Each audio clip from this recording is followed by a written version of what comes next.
The moment you open your mouth to explain yourself, you've already lost. Picture it. A quiet accusation at a dinner table, a subtle question about your competence in a meeting. A lover twisting your words just enough to put you on trial. You feel it instantly. Heat in your chest. Your pulse spikes. Your mind screams, "They're wrong.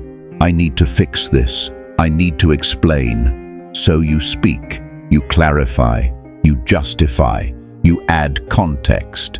And in that exact moment, you hand them your throat. Because the world doesn't judge you by the truth of your words, it judges you by the urgency of your defense.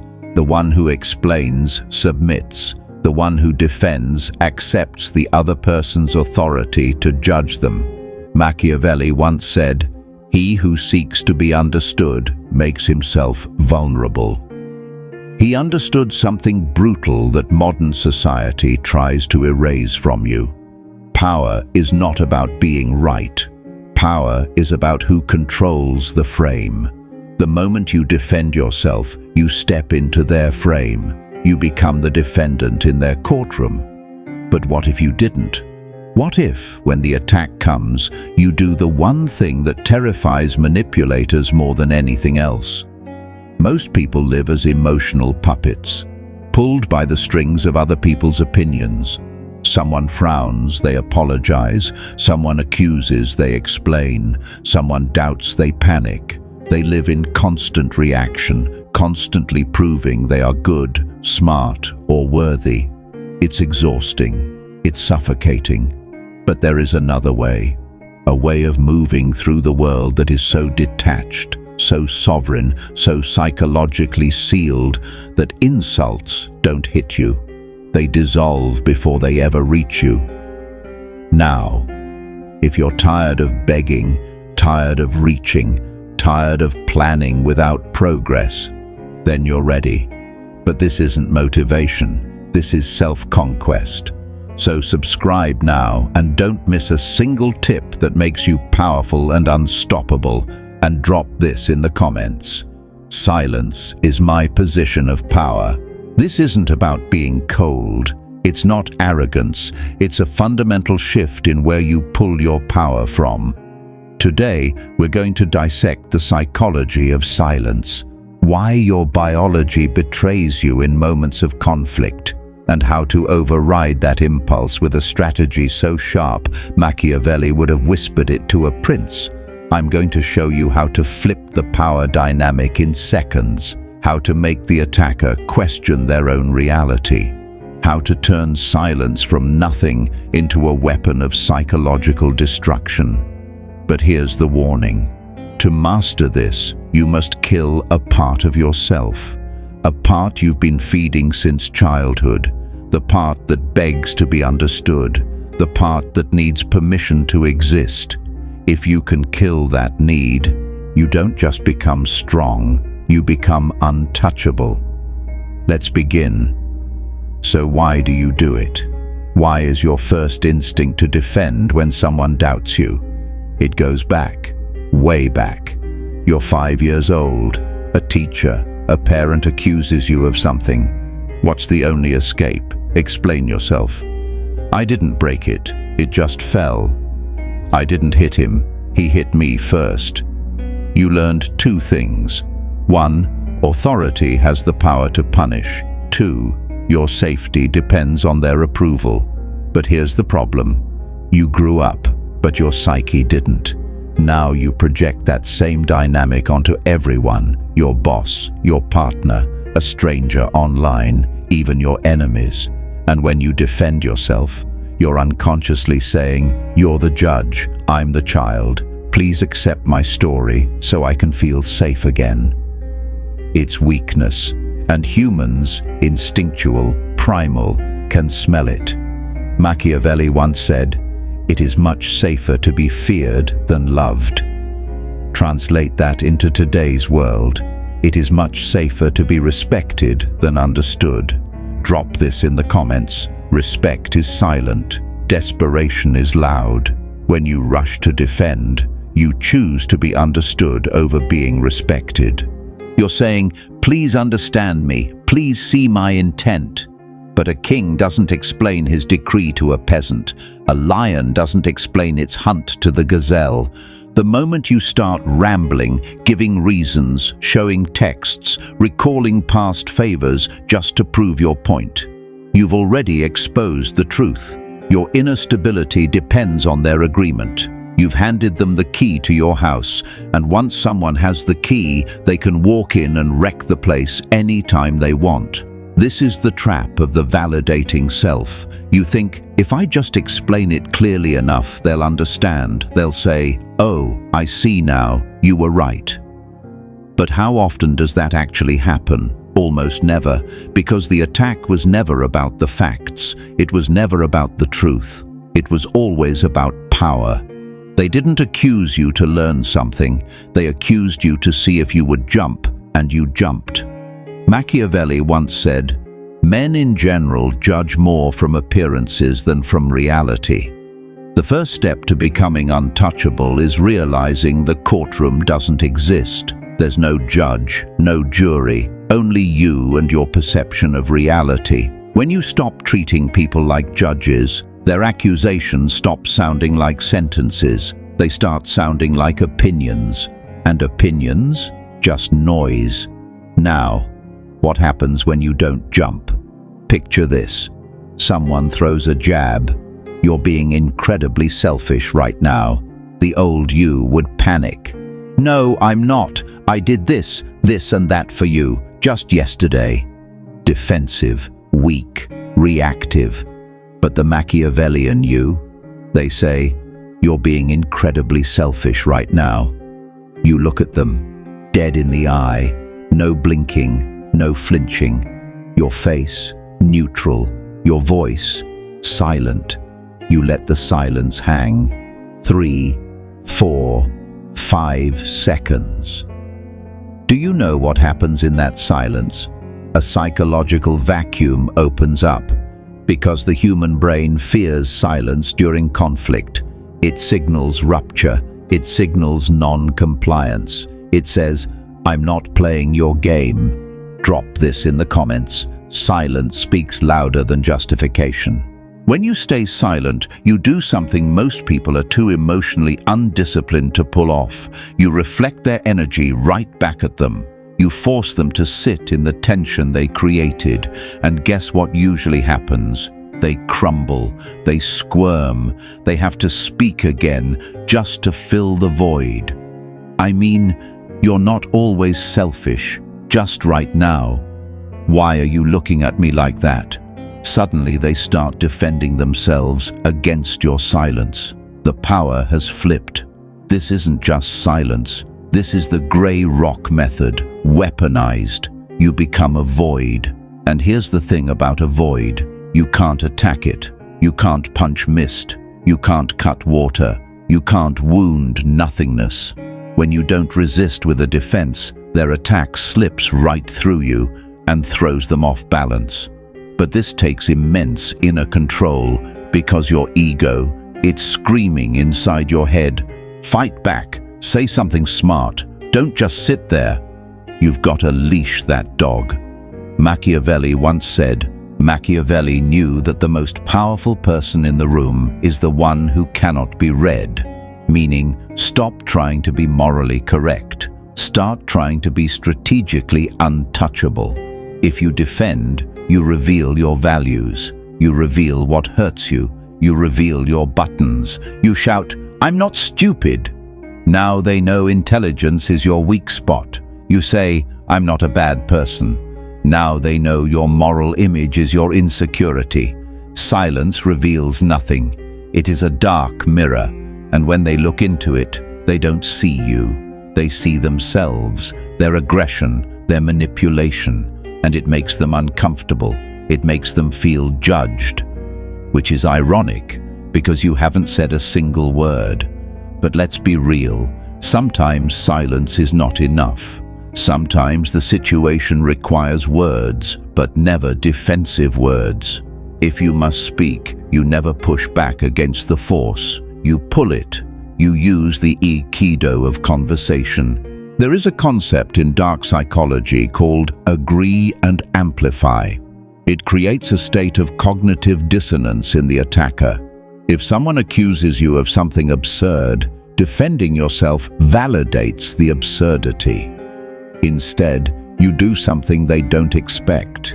You lean in, you grab their little insult, and blow it up into a cartoon. For example, the attacker says to you, "You're so obsessed with money, you're greedy." The defensive version of you says, "No, I'm not. I just want to provide for my family." Yawn, predictable, weak. Now the Machiavellian way. You smile and say, "You caught me. I actually swim in a vault of gold coins like Scrooge McDuck every Tuesday. It's terrible for my back." Flat tone, maybe a slight smirk. What just happened? You refused to be insulted. You showed zero insecurity. You turned their attempt at power into your punchline, and most importantly, you controlled the frame. Machiavelli once said, "It is not titles that honor men, but men that honor titles." In this case, it's not the accusation that matters, it's how you handle it. They came at you with a dagger, you took it, and casually used it to peel an apple. That's called amused mastery. It's the highest display of confidence. It's the vibe of a king watching a jester try to roast him. You don't argue, you don't flinch, you're entertained. Because you know something they don't. You're untouchable. Now here's the trap most people fall into. They think they need to argue their way out of every label. You're arrogant. No, I'm just confident. You're selfish. No, I just have boundaries. You're still playing their game, still trapped in their frame. Don't fight the box. Stand up, look down, smile. Robert Greene in the 48 Laws of Power talks about Law 25, recreate yourself. Part of that is refusing the identity others try to thrust upon you. When they label you, they are trying to put you in a box. If you fight the box, you are still interacting with the box. If you mock the box, you dissolve it. You're arrogant. You smirk. I prefer the term charmingly confident, but hey, sure. You don't care about anyone but yourself. You raise an eyebrow. I'm working on it. You're officially on the list of people I'll start caring about next year. It's savage, it's smooth, and let's be real, it's magnetic. Why? Because it screams, I don't need your approval to validate who I am. A person who knows they're generous doesn't flinch when called selfish. A person who knows they're smart doesn't break when called dumb. If you feel the urge to defend, it means there's a part of you that secretly fears they might be right. And that is the shadow you need to confront. Machiavelli once said, "Everyone sees what you appear to be, few experience what you really are." Translation: you don't owe them the experience, let them live in appearances. Protect your core. Now let's break down the deeper layer of power here. Every conversation has a meta-structure, a hidden power dynamic. Especially during conflict, there's always a judge and a defendant. The judge asks questions. Why did you do that? What were you thinking? Who do you think you are? The defendant explains, I was just trying to. There's a reason losing, status, fast. So here's the lethal trick of a true strategist. Refuse to be the defendant, flip the frame, become the judge. How? Easy. Answer a question with a question, or analyze them instead of yourself. Let's watch the shift. Them. Why are you always so late? Defensive. You. There was traffic and my alarm didn't go off. Predictable, submissive, Machiavellian. You. Why does my arrival time affect your mood so deeply? Now we're not talking about your actions, we're talking about their emotional instability. They say, you're being ridiculous. You don't flinch. You tilt your head and calmly ask, What makes you feel the need to use labels like that to get your point across? Now they're under the microscope, not you. You've flipped the power. Instead of scrambling to defend, you're walking around them, like they're a strange little specimen in a jar. This drives manipulators insane because they feed on your reactivity. They want you on edge. Instead, you're calm, cold, watching. Drop lines like these when they attack. It's interesting that you see it that way. Does saying that make you feel better? You seem very invested in this. These aren't comebacks, they're shields. They acknowledge noise without absorbing its poison. It's like holding up a mirror and saying, that emotion, that label, that drama, it's yours, not mine, keep it. Machiavelli once said, men judge generally more by the eye than by the hand. Everyone sees what you appear to be. In other words, control the appearance, let them project. You stay centered. Because here's the truth, other people's emotions aren't your job.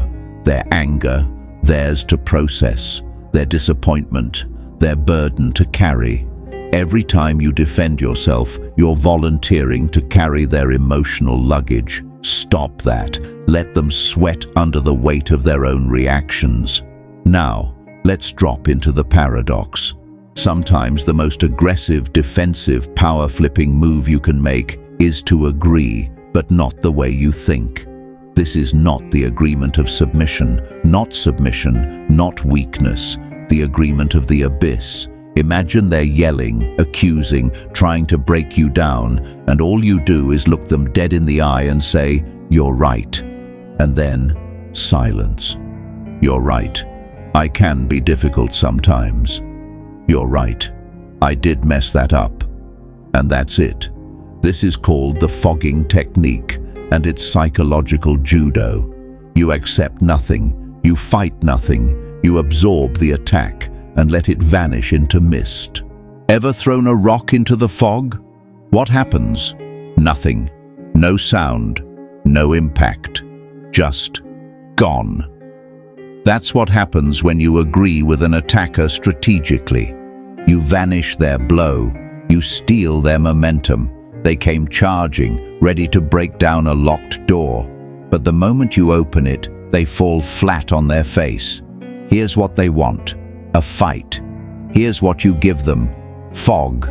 See, resistance feeds them. It validates their emotions. But when you agree, not submit, just agree, you short-circuit their strategy. Now here's the nuance that separates the weak from the powerful. You agree with the truth, but reject the shame they've wrapped around it. For example, you messed up this report, you're incompetent. Normal defense? I'm not incompetent. The data was wrong. Weak, reactive, transparent. Now watch the Machiavellian response. You're right. The report has errors. I'll fix it. Notice what was left out. You didn't address the incompetent part. You ignored the insult and addressed the fact you owned the action. But you ignored the insult. You didn't bite the bait. You didn't defend your identity. You left the character assassination hanging there, untouched. That's not silence, that's power, because only someone deeply secure says, "Yeah, my mistake," and keeps walking. The insecure cling to perfection. The powerful command respect through calm accountability. Machiavelli once said, "It is better to act and repent than not to act and regret." Own your move. Adjust, advance. When you do that, they start to look foolish, emotional, fragile, and you look grounded. And in the long run, history is written by the grounded. None of this works if it's just a script. You can't fake power. You can repeat every word perfectly, but if your voice trembles, if your eyes dart around, if your energy whispers, "Please accept me," you've already lost. Dark psychology is 20% words, 80% presence. You need the architecture inside to hold the silence outside. You need the steel spine, the still eyes, the anchored breath. So, why does it even hurt when they insult you? Because deep down, they're not creating a wound. They're touching one that's already there. Let's test it. If I told you your skin is neon green, would you argue? No, you'd probably laugh, because it's obviously false. But if I call you a failure and you rush to defend yourself, that means a part of you believes it might be true. Machiavelli once said, "He who conquers himself is the mightiest warrior." The ultimate power move is not a clever comeback, it's radical self-awareness. You've got shadows? Good, we all do. When someone calls you selfish, say, "Yeah, sometimes I am." When someone says you're cruel, say, "Under the right circumstances, I can be." Now what? They've got nothing. You can't shame someone who's already owned their darkness. You can't expose someone with nothing left to hide. That's real power. Not a wall to defend, but a void that cannot be touched. You become see-through. Attacks pass right through you. You are no longer a fortress. You are the wind. So here's your challenge. For 7 days, play the no defense game. Whatever happens, no defending, no explaining, no justifying. If you're late, say, "I'm late." Don't add why. If you spill your coffee, say, "I spilled it." Don't blame the lid. If someone misunderstands you, let them. Watch what happens to the people around you. Watch how they react when you stop playing the game. You will see confusion, then respect, then a strange kind of magnetism, because people are drawn to certainty, and nothing screams certainty louder than a person who does not need to explain why they exist. You are reclaiming your energy. You are plugging the leaks in your soul. You are stepping out of the role of the child and into the role of the sovereign. The world will try to bait you. It wants your reaction. Don't give it one. Keep your mystery. Keep your presence. Keep your silence. And if this philosophy speaks to something in you, something darker, deeper, something tired of pretending, and if it woke the part of you that refuses to die quietly, then like the video, subscribe to the channel, share it with someone who needs it, and take the next step. This is only the beginning. And now, write your answer in the comments. If no one believed your side of the story, could you still stay silent?